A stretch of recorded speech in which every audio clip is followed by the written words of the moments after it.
Hi guys, welcome to my new blog. আমি artificial গহনার জন্য বের হয়েছি, কিন্তু প্রচুর বৃষ্টি, রোডে এতটাই পানি জমে আসছে যে রিক্সাই চলছে না ঠিক মতো। সো যাই হোক, আজ প্ল্যান করেছি, তো আজ বেরই হলাম। একটু বাদে আমি দোকানে পৌঁছাই। এখান থেকে অনেক কিছু কেনাকাটা করি, কিন্তু প্রত্যেকটা জিনিসে আমি এতটা প্রাইস আমি নিজেই ভাবিনি। যাই হোক, একের পর এক আমার বিলটা বাড়তেই থাকে, যা হয়তো আমার জন্য খুবই ডিফিকাল্ট হচ্ছিলো।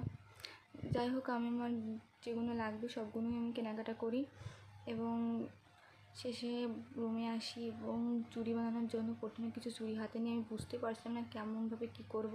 কিছু সুতাও নিয়ে যা আমি এলোমেলো করে ফেলছিলাম। যাই হোক, আমি কিছুক্ষণ পরে আমি একটা চুড়ি রেডি করি, জাস্ট দুটো বানাইছি। একটু পরে দেখতে পারবেন আমার ফাইনাল লুকটা।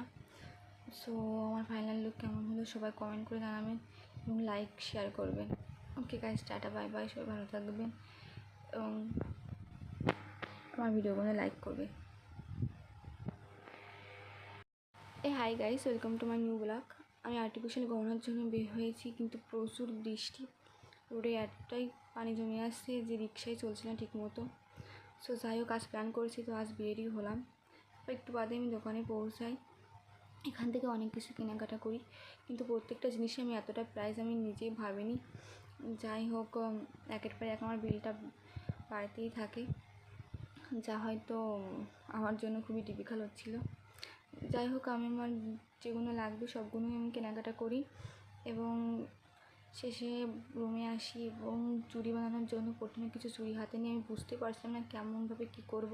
কিছু সুতাও নিয়ে যা আমি এলোমেলো করে ফেলছিলাম।